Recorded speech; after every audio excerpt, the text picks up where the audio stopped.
Hello and welcome to your channel as they like it. Indian history की series में आज हम जानेंगे मुगल सम्राट बाबर के बारे में।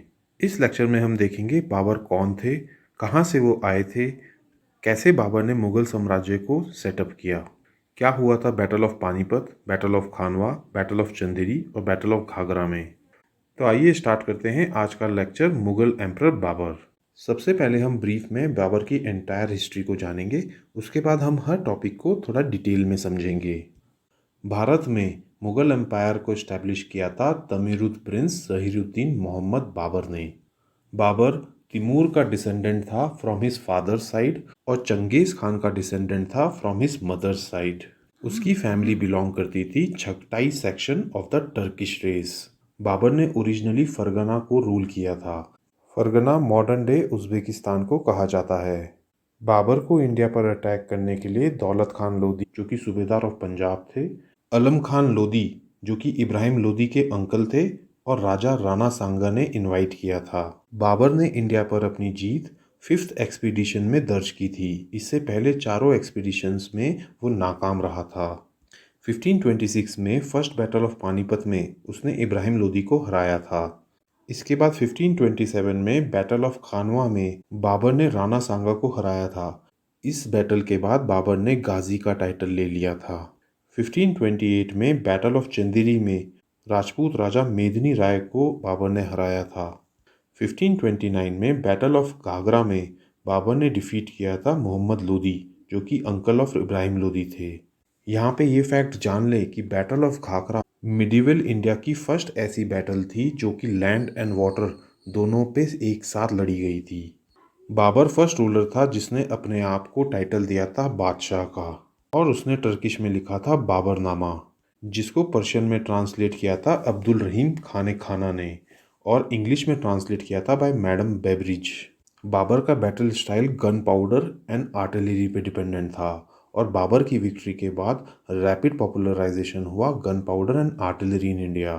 कुशन किंगडम के बाद बाबर के टाइम में फर्स्ट टाइम काबुल और कंधार को इंडियन एम्पायर में जोड़ा जा सका। बाबर की डेथ 1530 में हुई थी और इन्हें बरी किया गया था आराम बाग इन आगरा। बाद में बाबर की बॉडी को ट्रांसफ़र किया गया था आराम बाग इन काबुल। तो दोस्तों, ये था इंट्रोडक्शन ऑफ बाबर। आइए अब हम बाबर के बारे में जानेंगे one by one in detail. सबसे पहले हम देखते हैं कि आखिर मुगल्स कौन थे। मुगल सेंट्रल एशिया से ओरिजिनेट हुए थे और ये डिसेंडेंट थे मंगोल रूलर चंगेज खान और तिमूर के। मुगल डायनेस्टी ने इंडिया पर मोर देन 300 ईयर्स राज किया और ये one of the most successful dynasties रही। पर्शियन में मंगोल्स को मुगल्स कहा जाता है और इसी वजह से इस डायनेस्टी का नाम मुगल सल्तनत पड़ा। आइए अब जानते हैं बाबर के इंडिया पर एक्सपीडिशंस के बारे में। बाबर ने 1519 से लेके 1523 तक इंडिया पर 4 एक्सपीडिशंस करे और ये सभी एक्सपीडिशंस फेल रहे। बाबर अपने फिफ्थ एक्सपीडिशन में ही सफल हुआ था। बाबर ने 1494 में फरगना उज़्बेकिस्तान का थ्रोन जीत लिया था और इस समय बाबर सिर्फ 12 साल का था। सेंट्रल एशिया में इस समय सिचुएशन स्टेबल नहीं थी और बाबर को नोबल्स की वजह से बहुत ज़्यादा रेजिस्टेंस फेस करना पड़ा था। बाबर ने अपने अंकल से समरकंद को भी जीत लिया था, लेकिन उसको रिट्रीट करना पड़ा अपने नोबल्स की वजह से। इसके बाद बाबर फरगना को भी लूज कर गया टू द उज़्बेक्स। कई साल वॉन्डर करने के बाद बाबर ने काबुल को जीता इन 1504। इस समय दिल्ली सल्तनत पर कब्जा था इब्राहिम लोदी का, और इब्राहिम लोदी का अपने अफगान चीफ्स के साथ कुछ कन्फ्लिक्ट चल रहा था। इन अफगान चीफ्स में सबसे प्रोमिनेंट थे दौलत खान लोदी, जो कि गवर्नर ऑफ पंजाब थे। बैटल ऑफ पानीपत से पहले बाबर ने इंडिया पर 5 एक्सपीडिशंस करे थे। आइए जानते हैं कि बाबर ने इंडिया को क्यों इन्वेड किया था।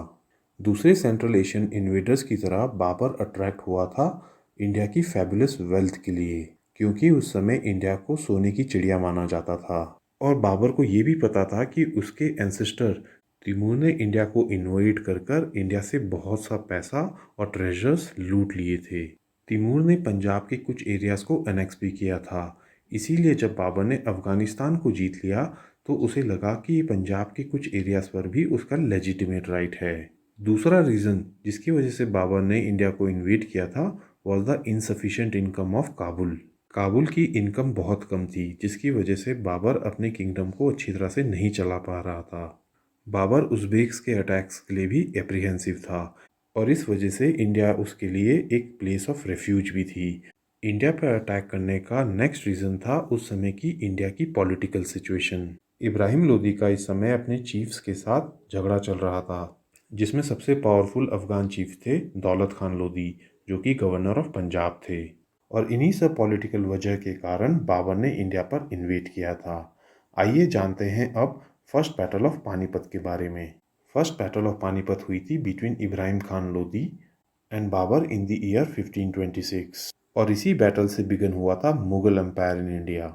ये तो हम आपको बता ही चुके हैं कि दौलत खान जो कि गवर्नर ऑफ पंजाब थे, अलाउद्दीन जो कि अंकल ऑफ इब्राहिम लोदी थे और राजा राणा सांगा, इन तीनों ने मिलकर बाबर को इब्राहिम लोदी के अगेंस्ट इनवाइट किया था।